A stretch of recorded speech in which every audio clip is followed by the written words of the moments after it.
반갑습니다. 오늘은 기출문제 분석법에 대해서 이야기하는 시간을 가져보겠습니다. 어느 구독자분께서 문의를 해주신 내용입니다. 저도 첫 기술사 준비할 때 기출문제 풀이 책을 이제 사서 그 책 중심으로 초반에 공부를 했습니다. 그랬더니 합격하는데 시간이 많이 걸렸습니다. 왜 기출문제 풀이책을 제가 먼저 사서 중심으로 공부를 했냐 하면 바로 기사 공부하는 습관이 문제였습니다. 여러분 기사 공부했을 때 어떻게 하셨습니까? 빨리 합격하기 위해서는 기출문제 분석이 아주 중요했기 때문입니다. 자, 기출문제 분석을 왜 할까요? 기사 같은 경우 자주 출제하는 문제를 파악해서 분석, 정리 하면 기사처럼 빨리 합격할 수 있을 거라는 그런 기대로 인해서 기술사도 이렇게 접근하고 싶었습니다. 저도 같은 생각에서 이렇게 초반에 기술사 준비할 때 기출문제 분석 위주로 했었던 것입니다. 자, 기사 기출문제 분석과 기술사 기출문제 분석의 차이점을 이야기하겠습니다. 기사 기출문제 분석은 아주 중요합니다. 왜냐하면 기사 기출문제는 문제 은행 중심입니다. 거기에다가 이제 새로운 문제가 조금씩 해마다 이제 부여가 되는 방식이기 때문에 과거에 나왔던 기출 문제가 또 다시 나올 확률이 많죠. 기사는 합격하려면 이 답을 쓰는 것이 아주 중요합니다. 그 기출문제 나와 있는 그 풀이와 답을 그대로 쓰는 것이 중요하다고 합격하는데 중요한 요소가 되겠죠. 그러나 기술사 기출문제 분석은 좀 다른 개념입니다. 제가 볼 때는 이 경향만 파악하는 것이 필요하다고 봅니다. 물론 기출문제 보면은 자주 출제되는 문제들이 있고 이것이 마치 이 자주 출제되는 문제를 내가 선택을 하면 마치 고득점이 될 거라는 생각을 하기 쉽습니다. 그러나 제가 시험을 많이 보고 점수를 많이 본 결과 고빈도 문제를 내가 선택했을 때 내가 고득점을 하느냐? 꼭 그렇지는 않습니다. 이것은 기술사는 제가 계속 얘기했죠. 자기의 공학적인 근거와 자기의 차별적인 요소, 자기 신념과 철학적인 요소들이 가미되었을 때 고득점이 된다고 했죠. 기술사 기출문제들 보면 그때에 나왔던 사건, 사고와 관련된 그런 이슈들, 그 다음에 출제자의 지식과 경험, 관점이 기출문제의 중심으로 출제되는 것을 알 수 있습니다. 근데 기술사 기출문제는 문제 은행식이 아닙니다. 출제자 분은 바뀌죠. 출제자 분이 그때마다 바뀌셔가지고 그때의 자기의 중요하다고 생각했던 그 지식과 중요했다고 생각하는 관점과 경험에 대해서 중심으로 출제가 된다는 것을 아셨으면 좋겠습니다. 그러니까 기술사에서 기출문제 분석에서는 그 문제 분석보다는 그 문제의 본질을 파악하는 것이 아주 중요하다고 하겠습니다. 자, 본질이라는 것은 제가 이해를 쉽게 하기 위해서 포유류 기술사를 하나 만들어 봤습니다. 만약에 포유류 기술사라는 어떤 기술사를 내가 빨리 취득하려고 한다면 그 본질을 아셔야 됩니다. 포유류 기술사의 본질은 뭐냐면 포유류입니다. 포는 먹일 포자입니다. 그 다음에 유는 전유자죠. 그러니까 포유류의 본질의 핵심은 젖을 먹여 키운다라는 것이 핵심이 되겠습니다. 거기서 털이 있다, 목표가 7개다. 이런 그 본질을 차근차근히 알아내는 것들이 그 기술사에서는 기출문제 분석보다 더 중요한 그런 요소가 되겠습니다. 자, 한 단계 나아가서 요것들은 제가 생각해낸 신념과 철학과 같은 그런 내용이라고 보시면 됩니다. 젖을 먹여 키운다라는 것을 봤을 때에는 자식을 사랑하는 마음이 크겠구나 라는 나의 생각입니다. 공부를 많이 이제 하다 보면 이런 것들이 이제 나온다는 거죠. 털이 있다. 체온을 유지하는데 많이 도움이 되겠구나. 목뼈가 7개다. 뇌가 크고 발달되기 위해서 필요하겠구나 라는 것들을 그런 본질에서 자기의 신념과 철학 같은 요소들을 끄집어내는 것이 이게 핵심이라고 보면 되겠습니다. 자, 건축전기 설비 기술사에서 본질은 뭐냐면 건축과 전기 설비입니다. 건축기계설비 기술사에서 본질은 건축과 기계 설비입니다.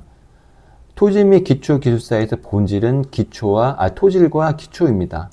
그러니까 건축과 전기 설비적인 요소, 그 본질에서 공학적인 근거와 자기의 신념과 철학이 담긴 어떤 대응책을 써 내려가는 것들이 중요하다고 하겠습니다. 자, 기출문제를 보면 푸유루 기술사 같은 경우에 예를 들면 기출문제가 고래의 특징을 써라, 그 다음에 사자의 특징을 써라, 사슴 나오고 사람 나오고 하는 것들은 이해가 되는데 가끔씩 또 자주 어떨 때는 조류, 생뚱맞죠? 파충류도 문제가 나옵니다. 근데 왜 출제를 냈을까요? 니네가 상위 개념인 동물도 네가 알아라라는 개념에서 냈을 것입니다. 근데 초반에 저희가 공부할 때 저도 그랬습니다.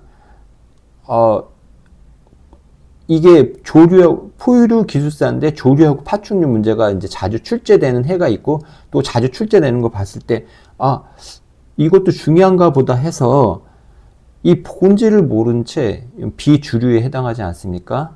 여기에 시간을 많이 투여해서 공부하는 내 자신을 발견하게 됩니다.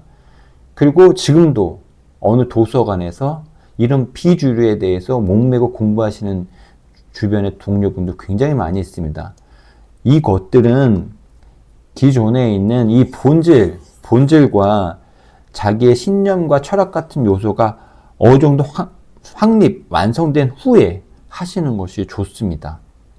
그래서 본질과 자기 철학과 신념은 잃지 않는 것들, 정립하는 것이 더 우선이라고 생각하면 되겠습니다. 자, 기출문제에 그 3대 관점이 있습니다. 이건 제가 만든 겁니다. 첫 번째는 안전성, 두 번째는 신뢰성, 세 번째는 경제성입니다. 이걸 좀 확대한다면 유지관리성도 있고 환경성 있고 등등등등 있는데 사실 유지관리성은 엄밀히 말하면 또 경제성 관련 관점이라고 할 수 있고 환경성 같은 경우에는 또 그 안전성 관련 관점이라고 할 수 있겠죠. 여러분 굳이 설명 안 해도 알죠. 안전성, 신뢰성, 경제성. 이런 관점에서 기출문제를 파악하고 이제 대응책 문제 써야 되지 않겠습니까? 이 대응책 같은 경우에는 실제로 옛날에 어느 기술사 면접에서 물어본 내용이 있습니다. 안전, 공기, 품질, 원가 관리, 품질 관리, 이 중에 너가 중요하게 생각하는 것이 뭐냐? 라고 물어본 적이 있었던 것 같습니다. 저라면 제 신념과 철학을 봤을 때는 저는 안전성입니다 라고 얘기하겠습니다. 그러니까 제 철학입니다. 이 안전성에는 인간 존중이고 생명을 소중히 여기는 마음, 그 다음 환경 보존을 하는 마음, 이것들의 기본적인 요소는 뭐냐면 내가 왜 이 안전성을 첫 번째로 한 이유는 이 복구, 한번 파괴가 되면 생명은 한번 손실이 되면 다시 되돌릴 수가 없지 않습니까? 그런 되돌리기가 어려운 것들에 대한 이야기입니다. 그러니까 이거는 저의 철학입니다. 그 다음에 신뢰성에 관련된 것들은 믿음과 품질에 관련된 것들, 그러니까 고품질 좋게 하는 거. 그 다음에 경제성은 효율, 그러니까 비용, 시간. 그러니까 고효율과 저비용, 신속에 관련된 내용이죠. 어떤 문제가 됐든 간에 이런 관점에서 문제를 파악하시고 이 대책을 쓰실 때도 이 안전성과 신뢰성과 경제성 관점에서 지금 우리나라에서 지금 우리나라에서 어떤 그 대응책을 할 것이냐 라는 것들을 생각하시면 되겠습니다. 자, 근데 3대 관점은 서로 연결되어 있습니다. 안전성이 만약에 떨어지면 신뢰성에도 영향을 미치고 경제성에도 영향을 미치고 또 경제성이 떨어지면 안전성에도 영향을 미치고 신뢰성에도 영향을 미치죠. 서로 밀접하게 지금은 연결이 되어 있습니다. 그렇기 때문에 이 지금 세 가지 요소는 뗄래야 뗄 수 없는 관계이죠. 그래서 결론적으로는 이 본질과 거기에 플러스해서 자기 철학과 신념 잃지 않는 것이 이제 중요하다고 하겠습니다. 자, 오늘은 기출문제 분석법에서 기사 기출문제 분석은 아주 중요하다. 답을 쓰는 것이 중요하다. 그러나 기술사 같은 경우는 경향만 파악하자. 그리고 그 본질을 파악하는 데 집중하자. 그 다음에 기출문제 분석에서도 그 본질적인 요소에다 자기의 그 신념과 철학 플러스 공학적인 근거로 잘 정리해서 써 내려가자 라고 얘기를 했습니다. 기출문제의 관점에는 3대 관점이 있는데 안전성, 신뢰성, 경제성이다. 좀 더 확대하면 유지관리성, 환경성, 자기가 추가하고 싶은 내용들을 더 추가하시면 됩니다. 이것에 대해 이런 관점에서 공학적인 근거 플러스 자기의 신념과 철학이 담긴 내용들을 잘 정리하시면은 분명 좋은 결과가 있을 것으로 생각합니다. 여러분 이런 내용들을 제가 오늘 한 내용들을 잘 생각하시고 공부하시면서 잘 정립하셨으면 좋겠습니다. 이것이 기출문제 분석하는 시간에 투여하는 것보다 훨씬 더 빨리 합격하는 데 중요한 요소가 되겠습니다. 내가 공부해서 끄집어낸 깊은 신념과 철학적인 내용들, 거기에 공학적인 근거적인 내용들을 잘 가미시키면 반드시 합격하실 것으로 예상이 됩니다. 자, 이상 손을 뻗어 도움을 주는 리처였습니다. 감사합니다.